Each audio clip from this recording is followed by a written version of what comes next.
ఇగో గుమ్మడి నర్సయ్య కూడా కలిసిండు. అరకసేత బట్టి అరసేతి గీతాలు అరిగిపోతున్నాయి పేదోళ్లకు, శిల్పకళ వేదిక ఆస్తులు పెరిగిపోతున్నాయి లీడర్లకు. కొంతమంది రాజకీయాలకు ఎందుకు వస్తారు పుచ్చరాల మూటకు. కానీ ఈ కోయాగా గుమ్మడి నర్సరా మాజీ ఎమ్మెల్యే ఖమ్మం ముద్దుబిడ్డ. కానీ నర్సరా నువ్వు రాజకీయాలకు వచ్చి 10 పరక ఏం భూమి జాగా ఏం సంపాదించుకోలేదట. ఏంది ఈ గందరగోళము?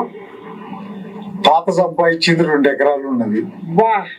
తాత సంపాదించింది అంతే ఇక అంతే.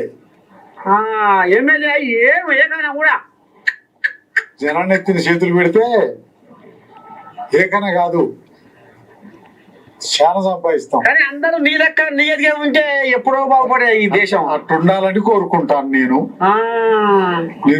నా కోరిక అది. మరి ఇప్పుడు వచ్చే నాయకులకు జర్ర ఒక మాట చెప్పి నిన్ను చూసైనా మారాలే. పాపం పేదవాళ్ళ కన్నీటి బొట్లే ఏరులై పారుతున్నాయి. రోజు చేసేది అదే పని. అంతేనా? చెప్తాను కానీ ఇంటోడు లేడు, పట్టించుకుంటోడు లేడు. ఇక చూసారు కదా, ఇగో ఇది కథ.